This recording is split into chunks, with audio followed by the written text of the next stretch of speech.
car because I don't like car. I hate cars. I love my bicycle. It's very easy. You go all around.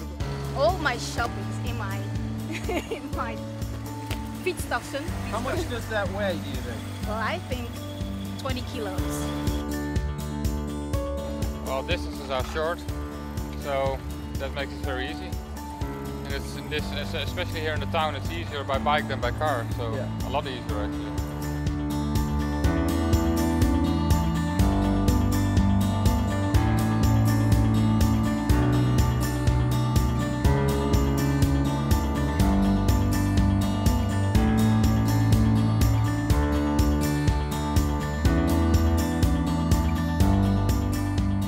Okay, well, now we are in Groningen. I live here from 1979, so quite a long time. It's a town with 190,000 inhabitants, and 50,000 of all the people here are students, and so we have got a lot of young people in this town. This is, or was, a fortress town for 1,000 years. This was the town that guarded the routes into Germany. It's the fortress of the north. Consequences of that, and the city was contained within the military fortifications until very late in the 19th century. So there is no sprawl.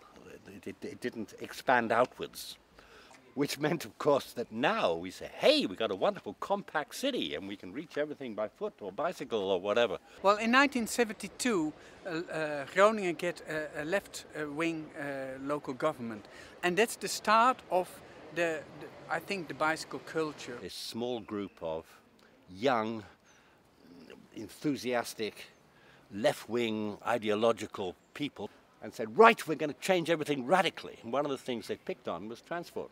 In September 1977 they introduced the traffic circulation plan, which means that the city centre was diverted in 4 different quarters.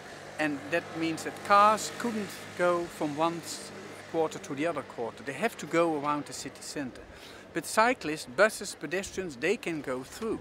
You put a ring road around the inner city, you prevent traffic crossing the inner city, you divide it into sectors, you pedestrianize the centre, you move all your car parking out to the edge, you have park and ride schemes, etc., etc., etc. But if you're making a journey inside the city, then you can start and finish in a different part of the city and take a direct line between the two. But if you go by car, you have to take a detour. This is not really an anti-car measure. What this is making the neighbourhoods where people live more pleasant and making cycling into a viable option. And everyone said, it can't work.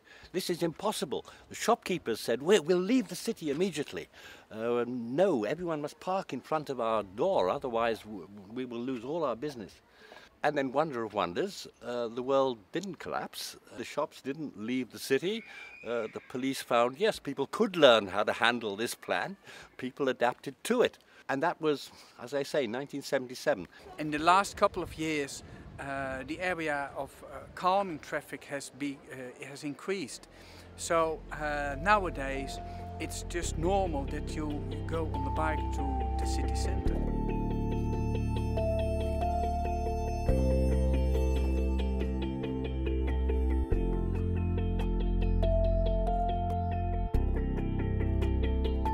In Groningen, the average person cycles 1.4 times a day.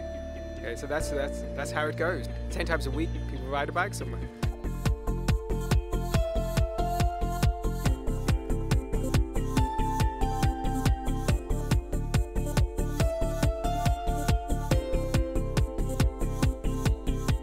It's a very comfortable way of transportation. Above everything, it's very, very economical. So you don't have to pay for buses or trains. With a bike I go through downtown, through the center of Groningen, and then I'm at my work. When I use my car, I have to go through the ringweg, they call it here. So it takes about, I think, half an hour, and with my bike it's 10 minutes.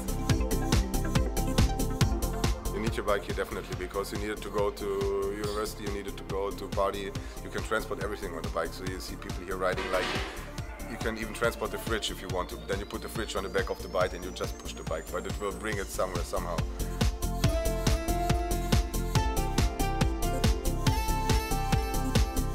We are at the central station of Groningen. We call it Hoofdstation, main station. And we've got 3 different places where you can park your bike.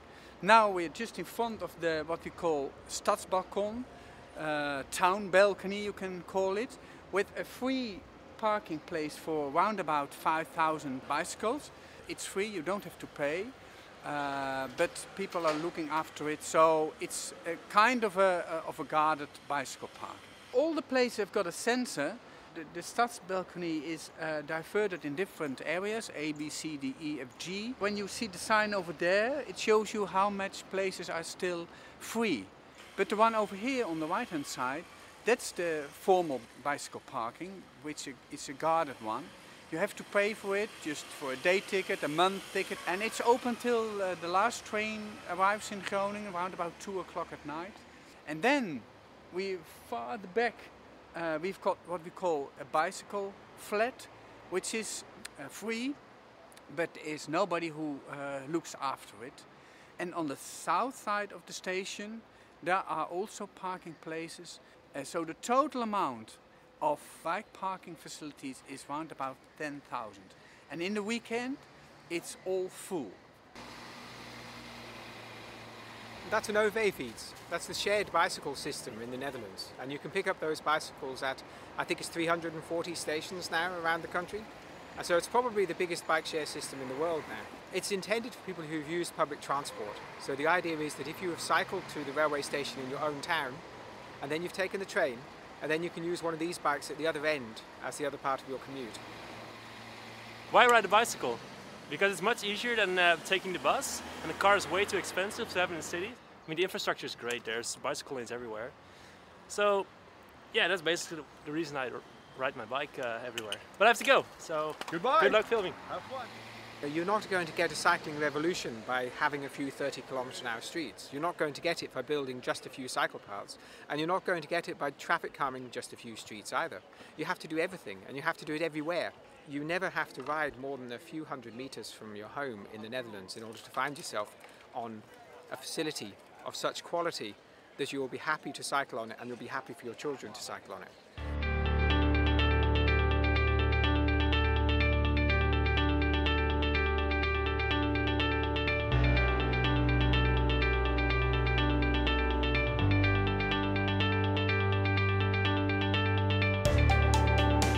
Try to make new areas around the town within a boundary of say 5 till 7 kilometers, and not that we've spread all the new areas far away from the town center. Out of a point of a compact city and mobility aspects, it's much better taking the bike or walk into the town instead of using the car. And this bridge is one of the projects which gives you the opportunity to use the bike or go on your feet to the shops which are on the other side. So it's a very easy and quickest way to go from the new area over here and to go to the area down there. Not using your car, but go on the bike. Employers must submit to the local authority a plan, a scheme, a set of ideas. What are they doing in order to encourage their employees not to use motor cars? And this can come in all sorts of forms. It could be they do no more than put in some covered bike parking and some showers or lockers. But some places have offered free public transport, others have offered a bonus to people that say they're not using their motor cars. So the idea is to discourage parking. This site here is one of the largest in the world. It's the largest this side of Berlin. So there is also a lot of car parking. But the cycle parking here is still quite generous. Here you can see there's a special cycle path just right into the entrance. We go straight on and we cycle just right into the shop. Although it's summer, as you can see how much people are using the bike going to the IKEA. So I presume that maybe in the next couple of years they will put some more. This is the parking place for the employments of IKEA. And you can see that most of them are coming on the bike and use the bike place to park their bike. Yeah, I think it's great. Because one, you save room for the customer because we don't park there. And if you have a private stelling place, it encourages people to go on their bike. It's quite common to see students moving house with these, because there were 50,000 students in Groningen, and you can hire these for just $2.50 an hour, and so people will hire one of these to move house. So you'll see students riding through the town with all of their worldly goods on the backfeeds. We're growing up with the bicycle. When you are 3 years old in Holland, you learn how to bike. And it's easy, you are quick everywhere. I'm used to go on bicycle. It's cheap, it's good for the health, for your movement. And handy, yeah. Greetings, bye.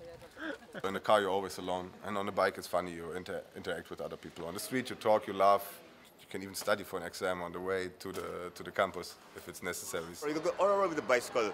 You go there, you go there. With car you can't do that. You can't park here, you can't park here. Otherwise you get fined for police here. Oh, it's an oar. So one thing you'll find that's very apparent when you're here is that it is almost completely silent. This is the quietest city that I've ever ridden a bike in or been in. For example, this street, you could stand in the roadway for minutes at a time without seeing a car. The reason why it's pleasant to cycle here is because the infrastructure removes conflicts. And so you don't have people cycling in close proximity to fast cars or large trucks, not terribly often anyway. We have to have deliveries to a centre like this, but we don't have through traffic in a place like this. And so this is relatively peaceful. And by having the street as a street mainly for bicycles, as this is, we have enormous numbers of people using the street and able to get to the shops. We can make the whole place look more attractive. So the first thing you see when you come out of the train station is this massive bike parking structure.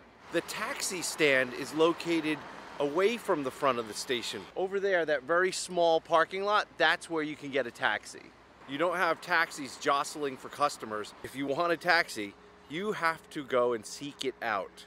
Okay, well, we are here in the northwestern part of Groningen, the Korrewegwijk. It's built in the 1930s, and behind me you will see the canal, which is the Van Starkenborg Canal. It's the canal which leads from Amsterdam to Germany. So it's an important canal. A lot of ships are here the whole day and the whole night. It's open 24 hours, 6 days a week. Behind here is a suburb area with a lot of young people, with young children. They all have to go to work, go to school. They have to pass the bridge. 13,000 cyclists each day will pass this bridge. It's an old bridge, it's a swing bridge. It will open sometimes 10 minutes, so it will take a long time when you can pass.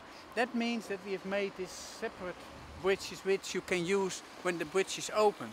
So you never can say when you have to go to school, well, I'm late because the bridge was open. It gives you options. Some people will wait, some people take the bridges just behind the swing bridge. In the morning hour, you might see that a lot of people will use the separate bridge to go to their work. But when you go home and you think, well, I've been working for a long day, I will wait.